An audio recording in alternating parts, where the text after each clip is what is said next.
to cut a new set of cuffs. This particular set goes to Kelly.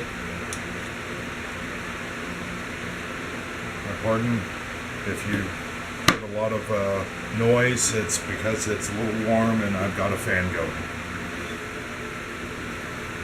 I'm not really going to talk too much, but I figured I'd let y'all see the pieces as I go. Starting with a raw piece of leather, 2-inch cuffs, and I will go at it now.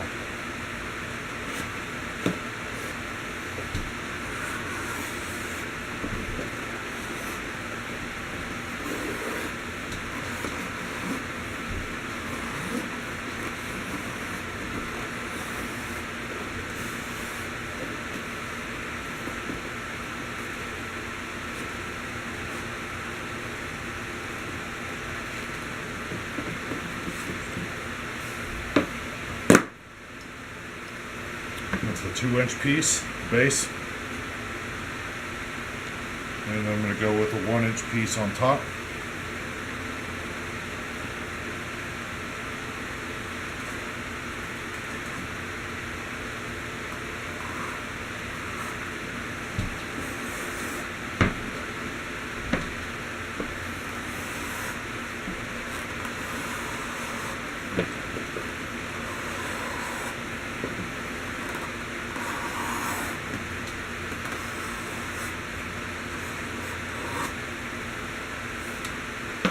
There we go.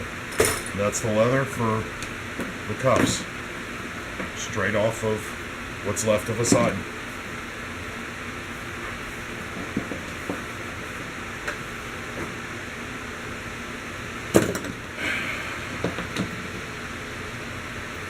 Obviously, when I do this, I look to see if there's any significant imperfections. It's one thing to have a small imperfection, it's another one to have a huge gouge or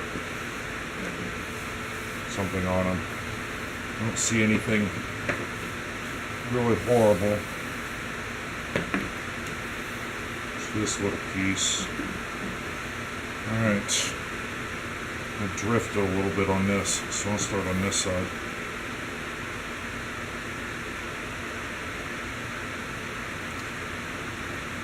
Curved a little bit.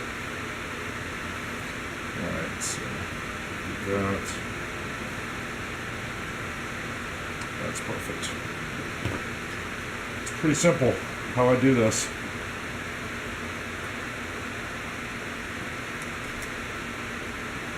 Mark 8 inches for this particular set.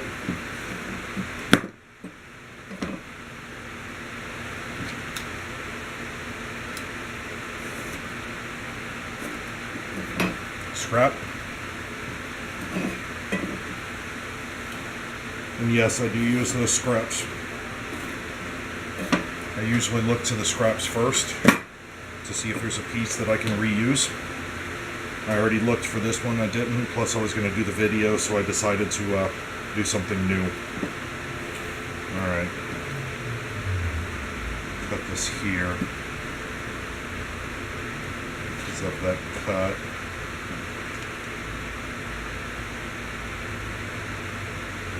There and there.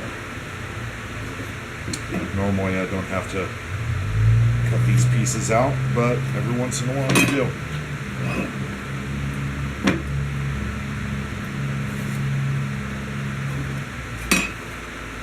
And did I just throw my other piece away? Yeah, I did, didn't I? Whoops. Alright. That's the base part of the cuffs. We'll take care of those in a second. I just want to get the base part. And actually, let's go ahead and do that.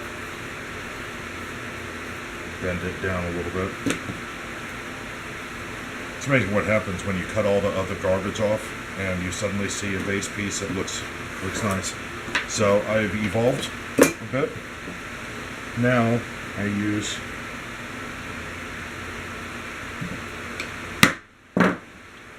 round cut.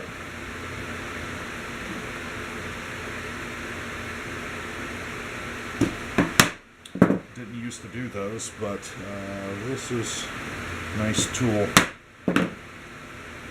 Plus, you know, those points, when you put edge paint on and stuff like that, they can actually get a little bit sharp, a little pointy. So I do this instead. Makes it nice. It's a little bit of detail.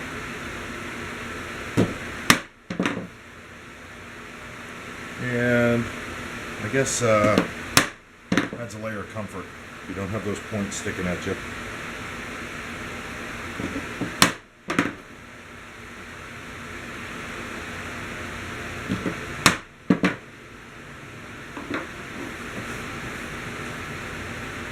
It's amazing how much trash you end up getting on a table after doing this. Alright, so we've done that. Don't need that anymore for the moment. Next, we've got the flat sides. What I'm going to do, and they can be pointy. So I use a tool like this. It's called a, oh crap, beveler, I think. I'll try and do this a little bit over here. I hope I'm still recording. Let's take a look first. And I am. 6 minutes in.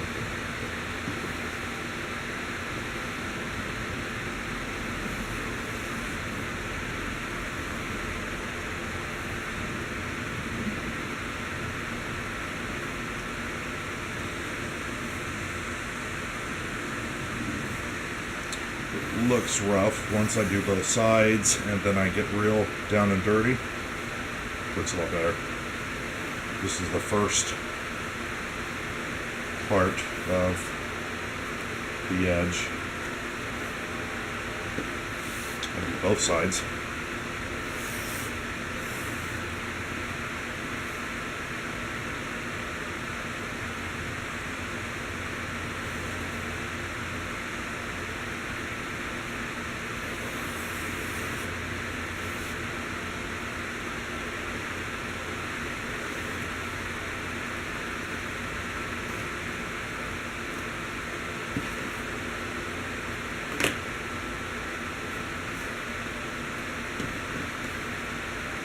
And yes, I end up with this stuff all over my shop here.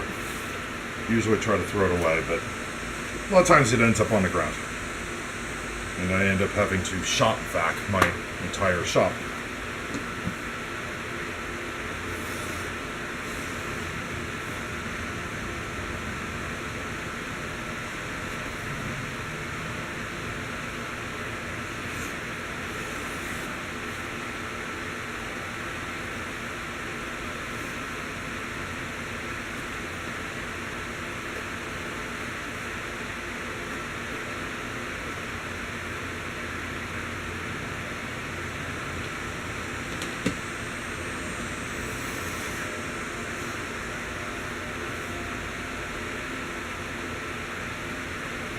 Sometimes you can get this to go all the way around without cutting it off, but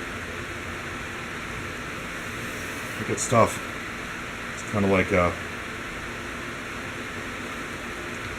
taking the rind off of an orange in one complete string. It's not easy. I don't particularly worry about it. The only thing I have to worry about is making sure that I get little aspects like little points off. Got another tool that will help if I need it. And yes, you poke yourself, it'll hurt. This front is not sharp, it's sharp in the little divot, but those are metals. Alright, here's the base.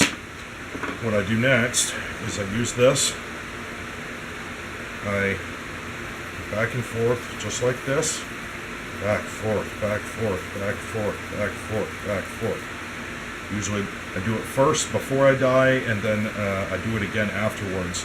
Basically it makes this nice and round. Gets rid of any, a lot of times like stray fibers. And makes it softer.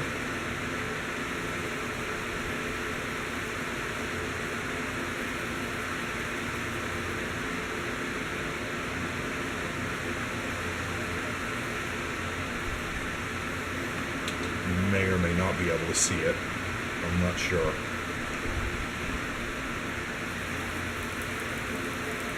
So I usually do this twice. Before I dye, and then after I dye.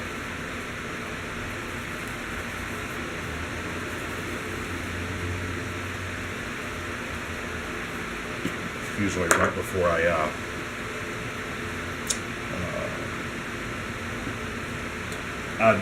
add the hardware. The entire leather has been finished and all of that wonderful stuff. All I have to do is put it together at that point in time. Okay. Next. Right there. Alright, so here. Most likely it's going to be here and here for my cuts. Usually do this just to... I'm not going to get much off of this as far as extra. So what I'm going to do, there is my tool. This is one piece of my, this is one strap that goes on top of this. So first thing I'm going to do is I'm going to cut the end. Oops, that didn't go all the way through. That gives you a nice point. That's trash. And where's the cut? Thank you. Trim that off now.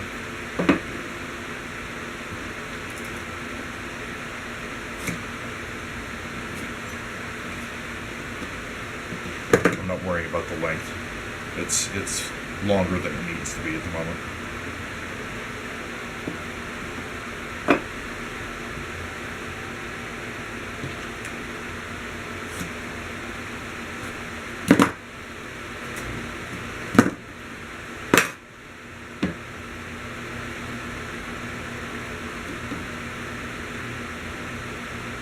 Like I said, imperfections are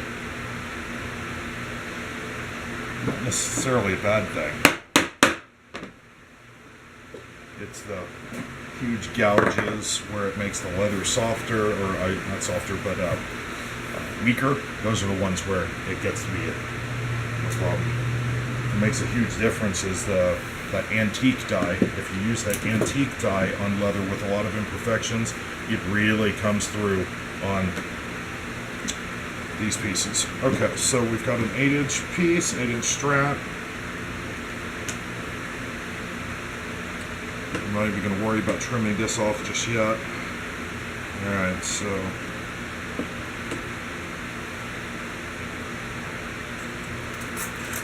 she wants black. I mean, this will be all black.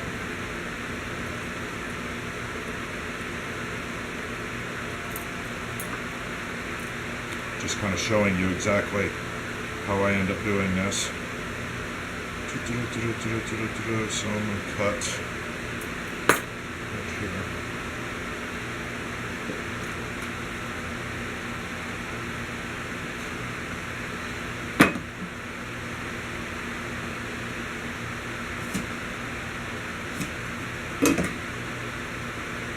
That's not very good. I sliced a piece, so.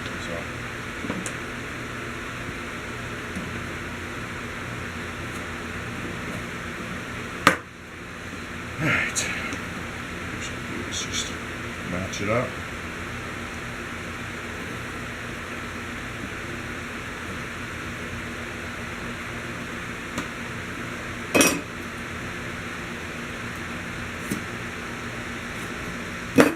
This one's long enough to reuse for something else. Collar, sometimes that is too. Alright. Alright, we've got our two pieces. I'll put these back, I don't need them.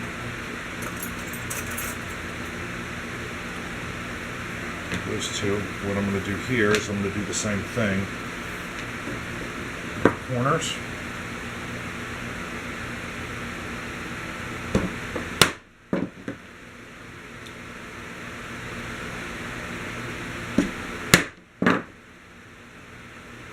Shave that end a little bit.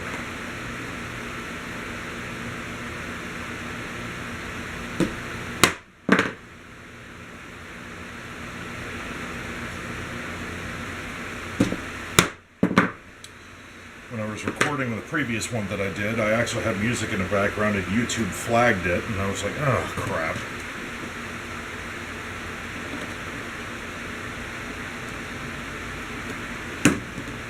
I didn't do a very good chop of this one.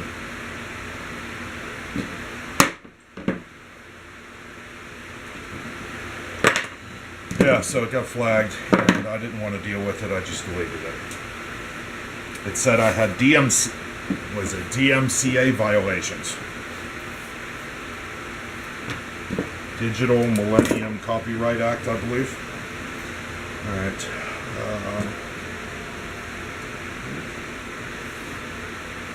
Like you were watching my video because you wanted to see the music. Considering it was crappy. You hear a fan in the background. And you're watching some guy cut leather. But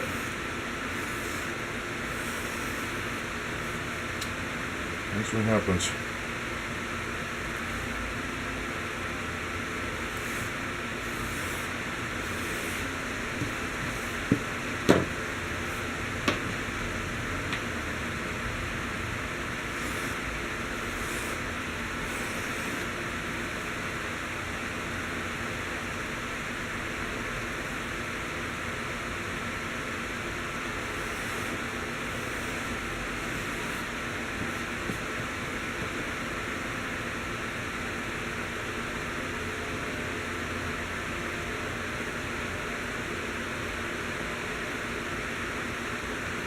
Most of the time lately, when I'm out here, I actually use a online service called Audible. Listen to audiobooks. Not that you particularly care. But it's more of an issue of I always enjoyed reading, but I don't sit down and read enough physically. Sit down.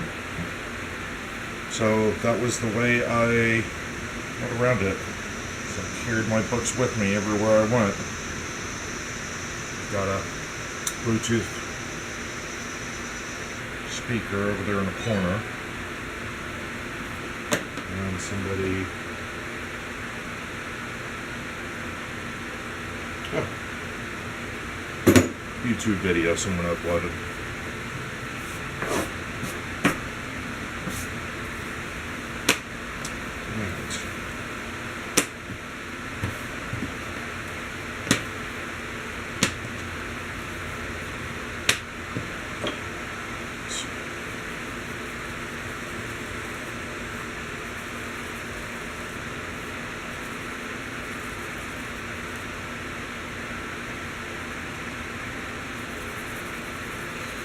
The process that I do on these has evolved quite a bit. When I first started, and this is just a year ago, which is even funnier, I didn't use a tool like this to bevel the edges. I didn't use a tool like this. I didn't have tools like this to kind of make the edges a little bit round. Everything was squared off. Literally every piece was square. The edges were square. Granted, they were functional. They didn't have the oomph. And I didn't even have tools like this. This is a punch. And it makes an oblong hole. You'll see me use those probably next. I'm going to die these first.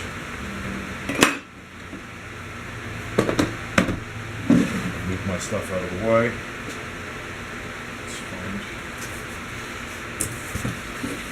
Ye handy cardboard.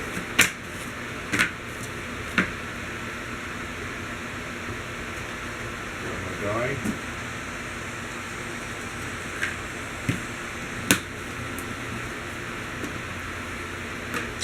Black is very nice because no matter how you put it on, it kind of looks sloppy.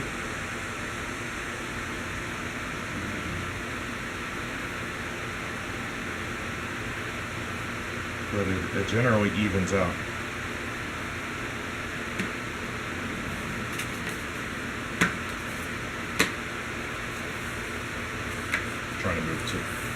closer. I've evolved on the dye aspect quite a bit.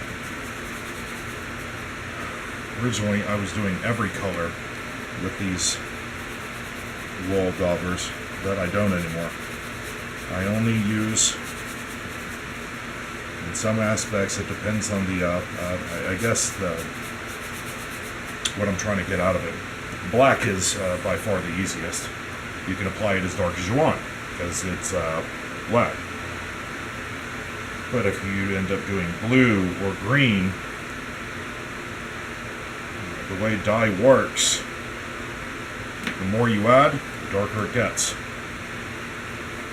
So getting a nice consistent color using one of these wool daubers on anything other than black is virtually impossible.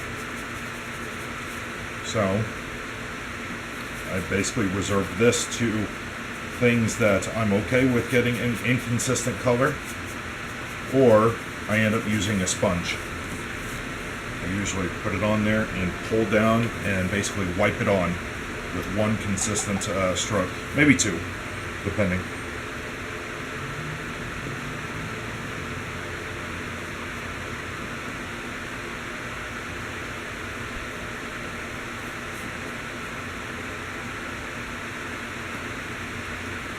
See, I don't even use these with anything other than black, generally speaking, anymore. The oxblood, I'll do it a little bit, depending on the leather. I guess on the oxblood, it comes down to how wide the strap is. If it's one of these, I'll probably use this. If it's one of these, I'll probably use a sponge. Why, you say? When you're doing a larger piece of leather, like for instance that, or even larger, having that consecutive piece of leather that's showing dark spots and light spots becomes attractive. It's a lot harder to achieve on these pieces at times. So a lot of times I may end up just using the sponge for the smaller ones. You may ask, am I going to do the back? The answer is yes.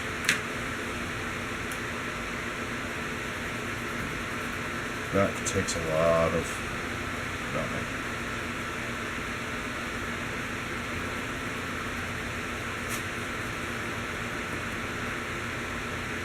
Obviously on the back I don't have to make it perfect.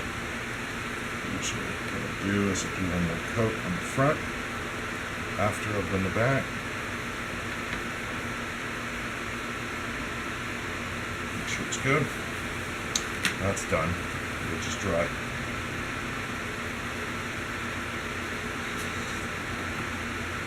One of the biggest problems using dye is it dyes out the leather. It dries, excuse me. You have to add a bunch of oils back to it.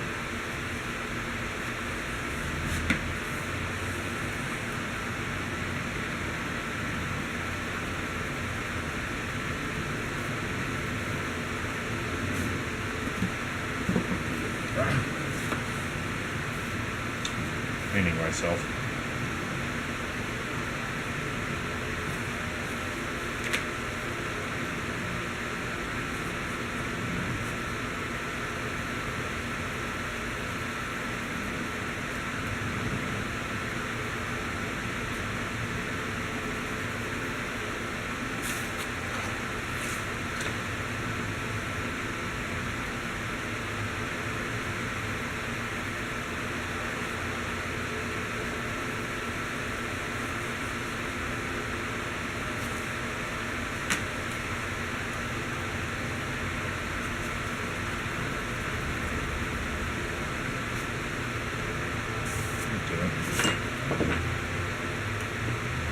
I'm having issues today.